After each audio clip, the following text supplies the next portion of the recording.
See the new trillion-ton Antarctic iceberg in image from space. A new view from space shows Antarctica's newest bouncing baby iceberg.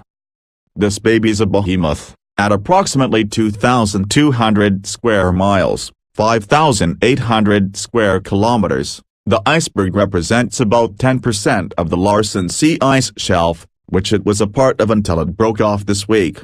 The berg is slightly bigger than Delaware in area and similarly proportioned. While the Blue Hand State is 96 miles, 154 kilometers, long, the Larsen Sea iceberg measures about 99 miles, 159 kilometers, from end to end, meaning it would take a little over an hour and a half to traverse it by car, assuming you had a car that could manage 60 miles per hour, nearly 100 kilometers per hour, on uneven, floating sea ice. An instrument aboard NASA's Aqua satellite snapped one of the first images of this new iceberg on July 12, 2017, using thermal measurements to distinguish between ice and open water. The image shows the iceberg floating between the rest of the Larsen Sea ice shelf off the Antarctic peninsula and the fractured sea ice floating on the Weddell Sea.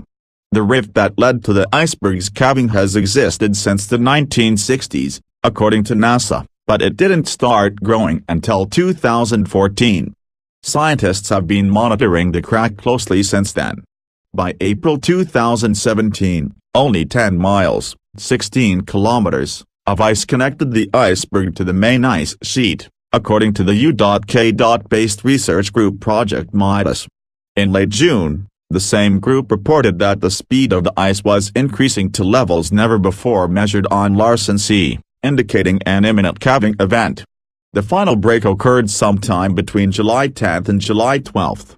The ice that broke away weighs more than 1.1 trillion tons, 1 trillion metric tons, but it won't substantially affect sea levels on its own, as it was already floating. The Larsen Sea ice shelf has now retreated farther back than at any time in recorded history, according to Project Midas glaciologist Martin O'Leary of Swansea University. The loss of the iceberg could make the shelf vulnerable to collapse. A collapse of the shelf would have an impact on sea levels, as land-based ice on the Antarctic continent would have a clearer route to the sea.